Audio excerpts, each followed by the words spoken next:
Señor Delgado, vamos de frente a la entrevista.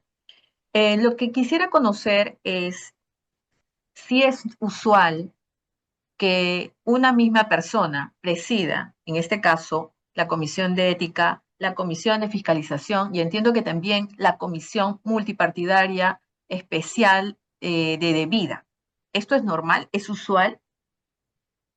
Mira, el principio en razón del cual se decide que uno de los congresistas presida una comisión es fundamentalmente porque existe la regla de la pluralidad y de la proporcionalidad. Entonces, si se cumple el requisito de la proporcionalidad, en este caso, cabría dudar si es que además se está cumpliendo con el requisito de la pluralidad. ¿Por qué?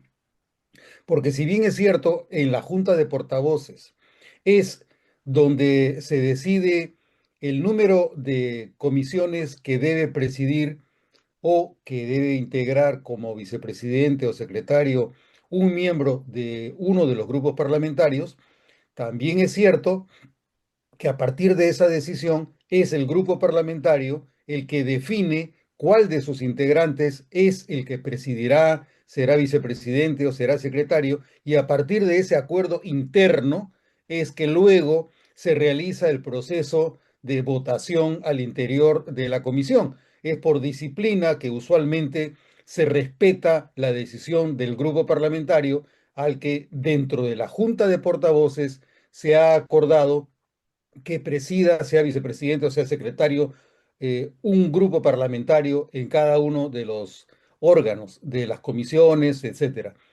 En este caso, como lo mencionas, estamos ante una situación en la que, no obstante haberse respetado el principio de proporcionalidad, porque al grupo parlamentario al que pertenece el señor al que tú haces mención, le correspondería esa presidencia, también es cierto que lo deseable sería que se respetara ese principio de pluralidad, no solamente en el Congreso, sino al interior del grupo parlamentario, en razón de que es que el grupo parlamentario elige a ese congresista para que presida esas tres comisiones. Esa es una decisión que corresponde al grupo parlamentario. Ese es un problema de naturaleza política, pero a la vez es un problema de naturaleza ética. O sea, ahí hay valores políticos. Uno de ellos es que en una democracia debe haber pluralidad y debe haber proporcionalidad. Se cumple a nivel general. Podrían haber dudas, pero a nivel general se está cumpliendo. Se respeta el principio de proporcionalidad, pero el problema es de carácter ético, porque más allá de que pudiera haber dudas respecto a la pluralidad al interior del grupo parlamentario al que pertenece ese congresista, no deja de ser cierto que hay ciertos cuestionamientos respecto a la idoneidad del congresista en las comisiones en singular, en particular, de manera específica, en esas dos comisiones donde se esperaría que hubiera mayor idoneidad en la presidencia de esa comisión. Esa es una decisión cuyo juicio ha sido resuelto por la comisión perdón, por el grupo parlamentario al que pertenece ese congresista. Entonces, si existe evidencia de que haya inconvenientes éticos para que él se haga cargo de esas dos comisiones, en particular la de ética y la de fiscalización, todo debe resolverse a nivel formal. Es decir, si existe evidencia de que el señor no es idóneo desde el punto de vista ético para presidir en especial esas dos comisiones, tendrá que ser a través de la Fiscalía de la Nación o del Ministerio Público en general, que se encuentre esa evidencia, se proporcione y a partir de esa evidencia se resuelva que no tiene las competencias necesarias para presidir una u otra comisión de acuerdo al reglamento del Congreso. El reglamento del Congreso señala específicamente los casos en los que los congresistas no pueden presidir una comisión determinada. Entonces, más allá de que el reglamento lo prevea o no lo prevea, lo importante es tener presente que los grupos parlamentarios deben hacerse eco de cierta ética en nuestra democracia y en nuestra vida republicana. Si no lo hacen, obviamente se exponen al juicio que nos formemos los ciudadanos Ujú. respecto a la propiedad con la que el grupo parlamentario maneja el liderazgo que le corresponde dentro de nuestra comunidad política. En el reglamento interno del Congreso hay un artículo que señala que el presidente de la Comisión de Ética puede ser nombrado o es nombrado por el presidente del Congreso. ¿Es correcto? No es que sea nombrado por el presidente del Congreso, lo puede proponer, pero lo Perdón, propone. propuesta, es correcto. Claro, lo propone porque hay un acuerdo al interior de la Junta de Portavoces. O sea, no lo puede hacer por sí y ante sí, independientemente de la conversación o del consenso que pueda conseguir al interior de la Junta de Portavoces, en la cual el presidente del Congreso también es el presidente de la Junta de Portavoces. Entonces, es un acto que a fin de cuentas tiene que ser consultado para poderse proponer, de la misma forma que ocurre con la presidencia de la Subcomisión de Acusaciones Constitucionales. Mm. Ok, está bien. Ahora, son dos comisiones muy importantes, la de ética y la de fiscalización, ¿no? La de ética y la de fiscalización y Contraloría. Cada una tiene también personal a cargo, ¿no? Hay un grueso de personal que tiene cada comisión.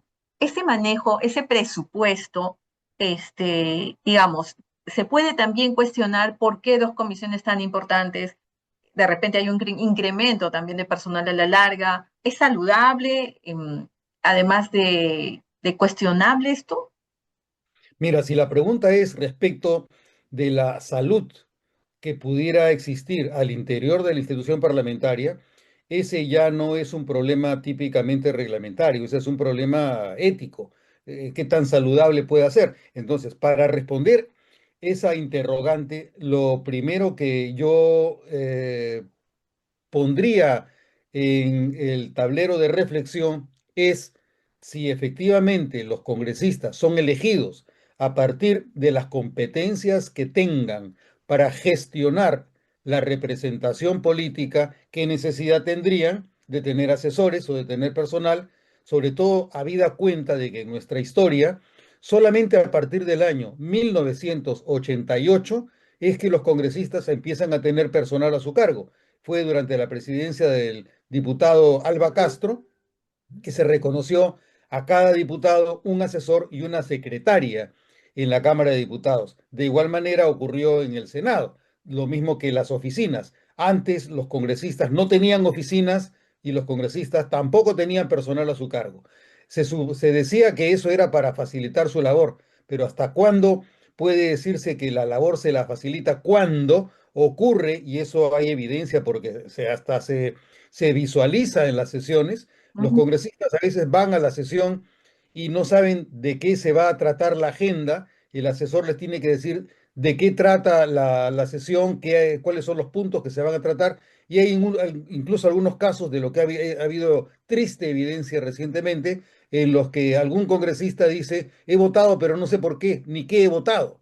Entonces, eso a la larga es una falta contra nuestro sistema de democracia representativa, porque los congresistas no están cumpliendo con un mandato representativo ni a nivel político ni a nivel ético. Y cuando se apoyan en los asesores, es para que los asesores suministren información adicional, no para que los reemplacen, ni para que los congresistas lean lo que el asesor ha escrito para que ellos repitan dentro de una sesión. Esa es lamentablemente la situación. Nuestra representación es una representación precaria cuando los congresistas no cumplen con ese papel que personalmente les corresponde, no por interpósita persona, como sería el caso en el que los congresistas hacen lo que el asesor les dice que haga. Y en algunos casos los congresistas delegan en el asesor el cumplimiento de sus funciones, como cuando van a veces a la semana de representación o el asesor o el técnico o el auxiliar y dicen que lo están haciendo porque el congresista los ha enviado. Entonces, eso también es una grave falta, pero lamentablemente el Congreso no hace mucho para caer en cuenta que se está debilitando el carácter representativo de nuestra democracia. En el caso del congresista Luis Vergara, él ha dicho, bueno, yo no tengo ninguna sentencia, ¿no? A mí me están me están denunciando constitucionalmente de algo que ya está archivado. Entonces no le entran balas. Él dice, yo estoy aquí, él ha sido elegido en una comisión por unanimidad, en otro por mayoría, entonces no, es inamovible. ¿Es así? Lo que pasa es que si existe una sentencia que lo libera de responsabilidad, él tiene razón, porque mientras que no exista una sentencia, él dice que se ha archivado el caso. Si se ha archivado y eso es verdad, obviamente me imagino que en la subcomisión de acusaciones constitucionales tendrán que dar fe de ese hecho y existirá un caso de improcedencia de la denuncia o de que la denuncia es infundada porque no hay mérito para responsabilizarlo. Entonces no se puede hacer mucho a menos que exista la evidencia y quede demostrado que el congresista es responsable por la comisión de un ilícito o por la infracción de la Constitución. Mientras está en investigación, no cuenta.